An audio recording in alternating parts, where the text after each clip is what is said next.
नमस्कार मित्रों। अद्भुत सन्यासी का एक पड़ाव आपने मेरे साथ पार किया।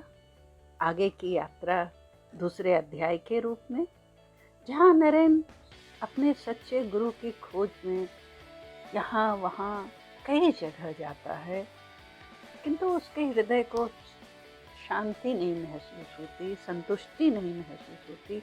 उसके जो सवाल हैं कोई संतोषजनक जवाब नहीं दे पाता, और वह कुछ दिनों तक कई आध्यात्मिक पुरुषों के पास, कई गुरुओं के पास जाता रहता है और अंततः उसे अपना सच्चा गुरु मिल जाता है। तो चलिए मेरे साथ इस नई यात्रा पर, सच्चे गुरु की खोज में। नरेन के स्वर में जादू है। मधुर कंठ से वह जब कोई भजन या गीत गाता तो सुनने वाले भाव विभोर होकर कहते, जी चाहता है बस सुनते ही रहें। संगीत मेरे लिए मनोरंजन का माध्यम नहीं, ईश्वर को महसूस करने का माध्यम है। हाँ, इसीलिए तो दोस्त, पड़ोसी, परिचित के घर उत्सव हो और नरेन के गायन का आयोजन ना हो ही नहीं सकता। हर कोई उससे अपने घर के उत्सव में गीत गाने का निवेदन करता है। हम भी तो करते हैं, यह गाता ही इतना अच्छा है, दोस्तों में से दाशरथी ने कहा। तो इसी बात पर कुछ सुना दो नरेन, हम तुमसे पढ़ने तो आते ही हैं, तुम्हारा संगीत सुने बिना भी जी नहीं मानता। और दोस्तों के आग्रह पर नरेन ने तानपुरा उठाकर गाना शुरू किया। तो फिर एक के बाद एक कितने ही भाव भरे गीत वह गाता चला गया। मुझे यह सब अच्छा लगता है, मगर अब केवल ध्यान में बैठकर या बिंदु देखकर संतुष्ट नहीं हो पा रहा हूँ। मुझे ईश्वर के होने का प्रमाण चाहिए। वह है तो कैसा दिखता है? अपने साथियों और वरिष्ठ लोगों से दर्शन शास्त्र के गंभीर विषयों पर चर्चा करता हूँ, मगर बहुत कम ही लोग तर्क के सामने टिक पाते हैं। फिर किससे पूछूं, कौन बताएगा? साथियों के जाने के बाद नरेन देर तक सोचता रहा।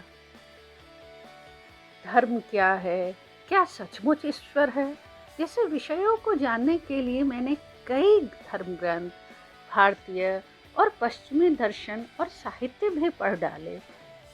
ब्रह्म समाज की स्थापना विदेशी उदारवादी नीति के नए सुझावों को लेकर हुई है।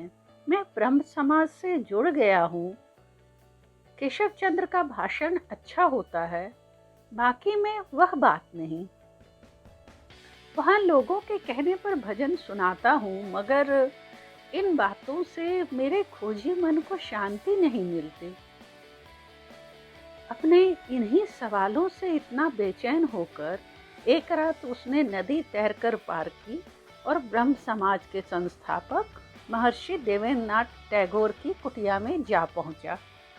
वहां उसने सीधा प्रश्न किया, क्या आपने ईश्वर को देखा है?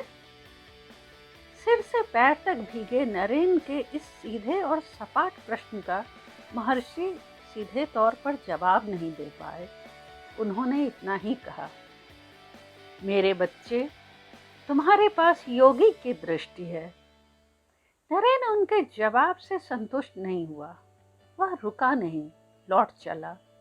रास्ते भर वह सोचता रहा, मुझे अपने सवालों के जवाब कहीं और ढूंढने होंगे। एक दिन की बात है, प्रोफेसर हेस्टी कक्षा में आए।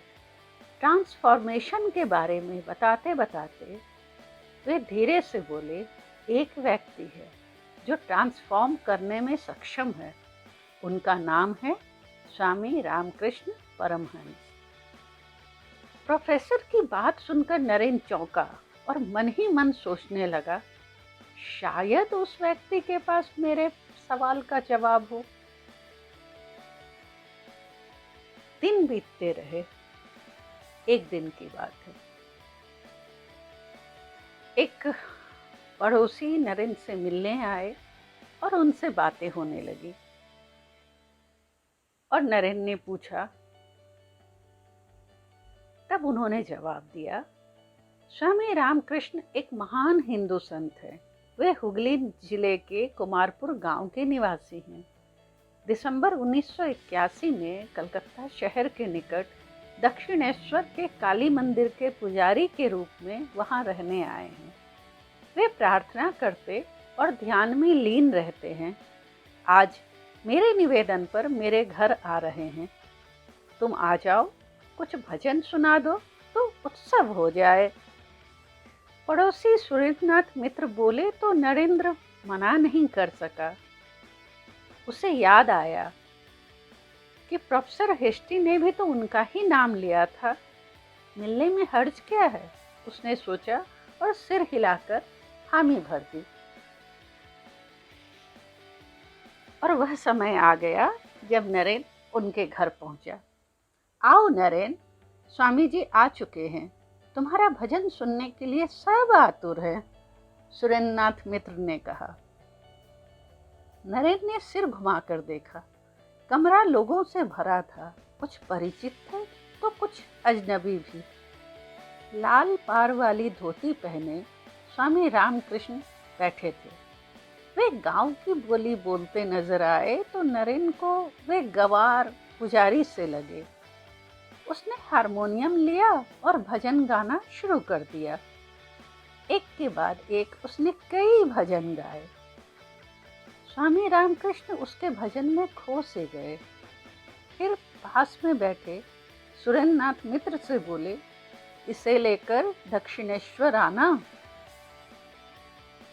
दक्षिणेश्वर काली मंदिर में नरेंद्र अपने साथियों सहित उन्हीं के कमरे में उनसे मिला।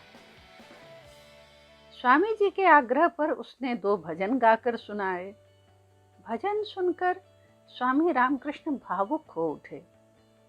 उन्होंने राम बाबू से नरेंद्र का परिचय पूछा और उसके भजन और मधुर कंठ की बहुत तारीफ की।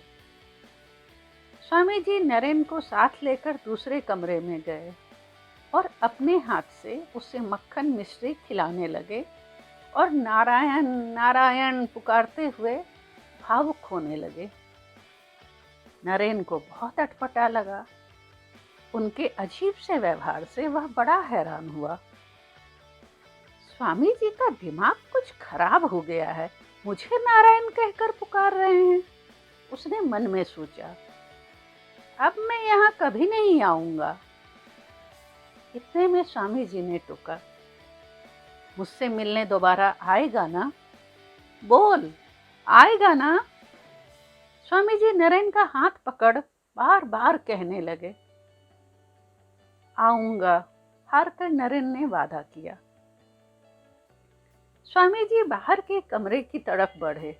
पीछे पीछे नरेंद्र भी बाहर उसी कमरे में आकर बैठ गया जहां उसके साथी बैठे थे। स्वामी जी बिल्कुल सामान्य दिख रहे थे। वे पहले की तरह ईश्वर की चर्चा करने लगे थे। नरेंद्र और भी हैरान हुआ। फिर सोचने लगा, इस आदमी में कुछ तो खूबी जरूर है, मगर ऐसे किसी को मैं स्वीकार नहीं कर सकता। और फिर उन्हें परखने के लिए उसने पूछा, क्या आपने ईश्वर को देखा है? हाँ, मैंने उसे देखा है, उसे देखता हूँ, ठीक वैसे ही जैसे तुम लोगों को देख रहा हूँ। उनसे बातें करता हूँ जैसे तुम लोगों से कर रहा हूँ, मगर चाहता कौन है? उन्हें मैं पा नहीं सका, ऐसा कहकर यदि कोई व्याकुल होकर उन्हें पुकारता है तो वे अवश्य दर्शन देते हैं। स्वामी रामकृष्ण ने सहज जवाब दिया। पहली बार नरेंद्र इस जवाब से संतुष्ट हुआ। इससे पहले कि वह कुछ और कहे, उसे याद आया कि इससे पहले वह अपने रिश्तेदार राजमोहन के यहाँ मिला था और उससे भी पहले सुरेंद्र बाबू के घर पर। यह नरेंद्र की तीसरी मुलाकात थी। चलने से पहले स्वामी जी ने कहा, अकेले आना। और एक दिन नरेन कलकत्ते से पैदल ही दक्षिणेश्वर काली मंदिर के लिए चल पड़ा। रास्ता काफी लंबा था। जब वहां पहुंचा तो थकान से बुरा हाल था। धूप तेज थी। वह सीधे उसी कमरे में गया जहां सुरेंद्र बाबू लेकर गए थे। श्री रामकृष्ण परमहंस पहले की ही तरह अपनी उसी छोटी चौकी पर किसी भाव में खोए से अकेले बैठे थे। नरेन को देखकर वे बहुत खुश हुए। नरेन को अपने पास बिठाया और कुछ बुदबुदाते हुए उसकी ओर खिसकने लगे। उनके चरण के स्पर्श मात्र से नरेन को सब कुछ घूमता नजर आने लगा। वह सुध-बुध खोने लगा तो चिल्ला पड़ा, मुझे क्या कर दिया आपने? मुझे क्या कर दिया? मेरे माँ बाबा जो हैं। और रामकृष्ण परमहंस ने सब शांत कर दिया। नरेन सोचने लगा, यह क्या हुआ? उसके मन में हलचल मचने लगी। वह लगातार सोच रहा था, चाहे जो हो, मैं श्री रामकृष्ण की बात और उनकी अद्भुत शक्ति को समझकर रहूंगा।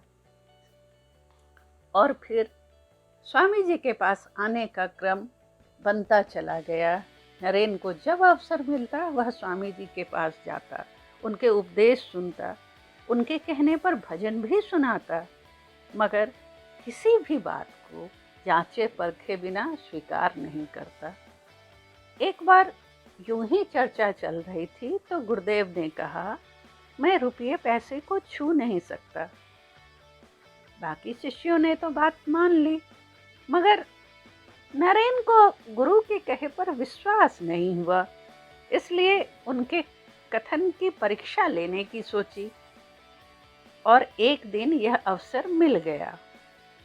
एक बार जब स्वामी जी अपने कमरे में नहीं थे, तब नरेन उनके दक्षिणेश्वर वाली कुटिया में गया और उनके कमरे में बिस्तर के चादर के नीचे एक सिक्का रख दिया और चुपचाप बाहर निकल गया। लौटने के बाद जैसे ही स्वामी जी बिस्तर पर बैठे, वैसे ही दर्द से कराह उठे।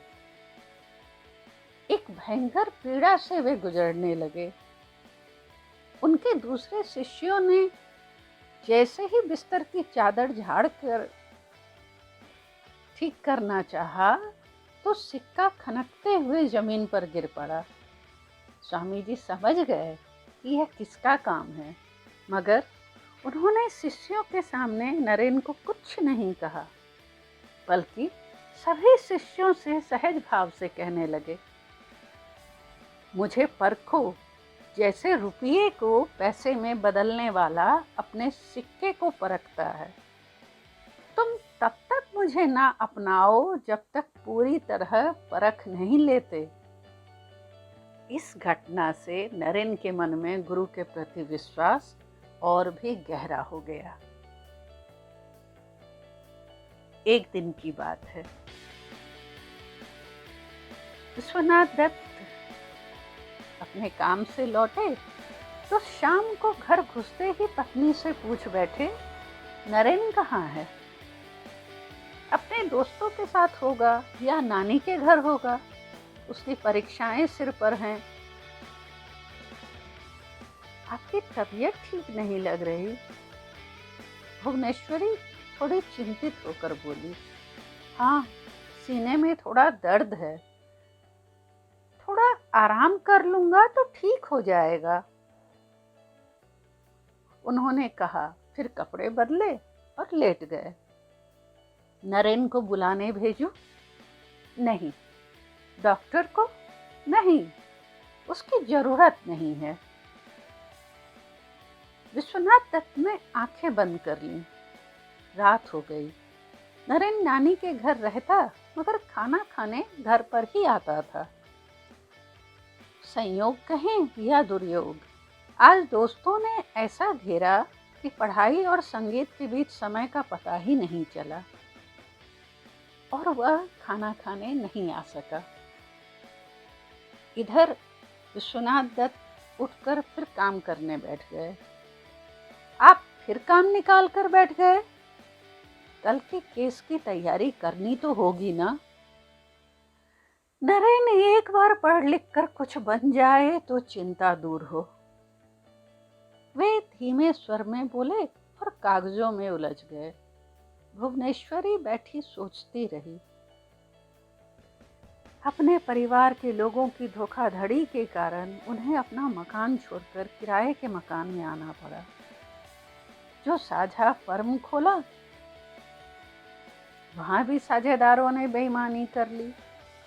सारा शानो शौकत झटके में खत्म हो गया। बेटियों को तो ब्याह दिया, मगर ये दोनों महेंद्र और भूपेंद्र तो अभी कितने छोटे हैं।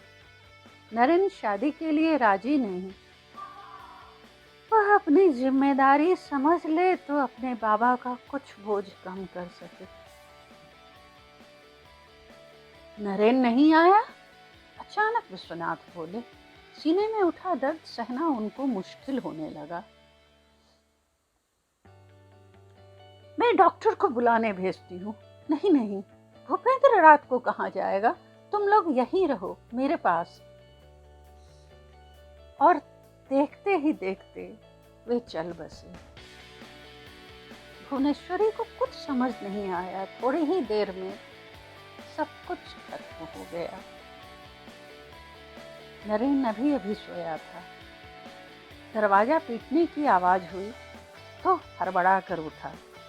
सामने अपने पड़ोसी मित्र हेमाली को परेशान देखकर उसके मन में शक हुआ कि कहीं कुछ बुरा हुआ है।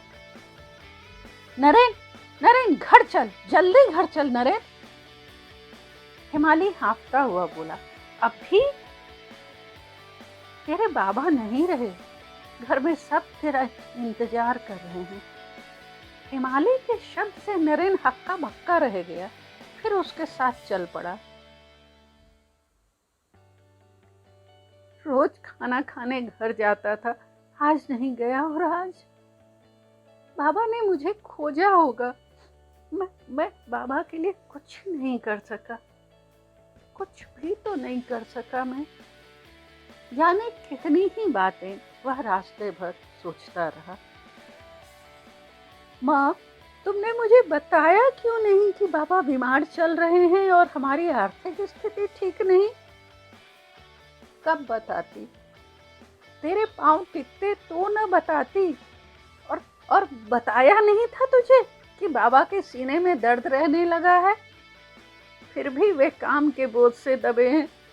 तुझे तो बस उस पुजारी की बात अच्छी लगती है, वह जो काली मंदिर का पुजारी। उन्हीं के कहने पर तूने शादी से इनकार कर दिया।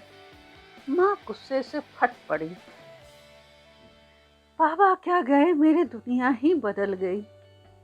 पिता के मरते ही नरेन खुद को बड़ा महसूस करने लगा। 2 दिन बीते। उसे लगने लगा कि काम ढूंढना जरूरी है। 2 दिन भी ना बीते कि तुम काम ढूंढने के लिए निकल पड़े। दरवाजे से ही बात करते हुए पड़ोसी मित्र उसे प्रेस ले आया। निचले स्तर की किताब लिखने का प्रस्ताव रख दिया। मैं ऐसा कभी नहीं करूंगा, नरेन ने जवाब दिया और वहां से निकल गया। यह बुरा वक्त है। कुछ दोस्तों का चरित्र समझ पा रहा हूँ। कल तक ये ही मेरे आगे पीछे दौड़ते थे और आज। नरेन सोचता सोचता आगे बढ़ता रहा। बड़ा बेटा होने के नाते परिवार की जिम्मेदारी मेरे कंधे पर आ गई। घर में दोनों समय का खाना जुटाना भी मुश्किल होने लगा है। कई बार तो ऐसा हुआ कि नरेन पहले से ही जान समझ लेता कि घर में भोजन कम है, तो वह यह कहकर निकल जाता कि किसी दोस्त के घर खाने पर बुलावा है, और या कुछ भी, कोई भी बहाना करके वह घर से बाहर हो जाता और दिन भर इधर उधर काम की तलाश में भटकता रहता। इस तरह अपने छोटे भाइयों को खिलाकर खुद भूखा रह जाता। कई बार सिर्फ गिनती के उबले आलू से दिन काटने पड़े।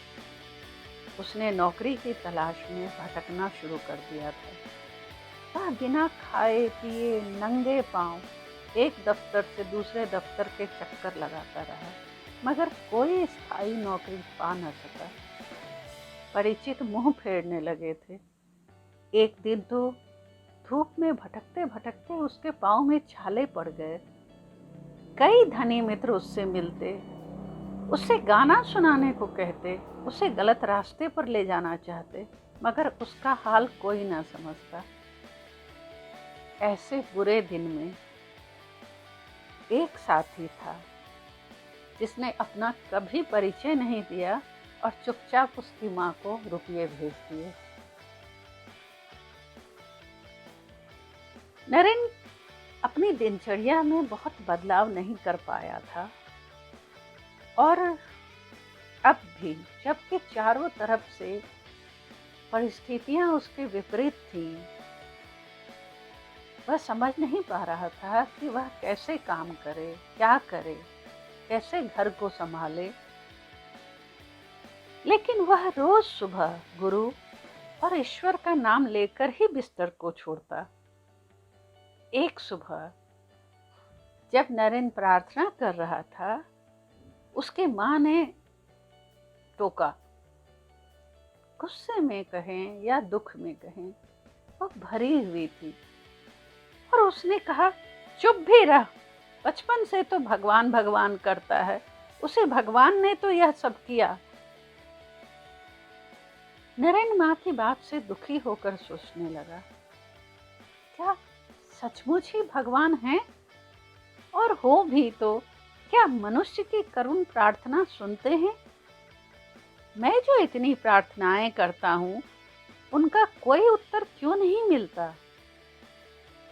माँ ने भी हमेशा पूजा की, भक्ति की, कभी किसी का बुरा नहीं किया, और आज इतनी वेदना, इतनी तकलीफें।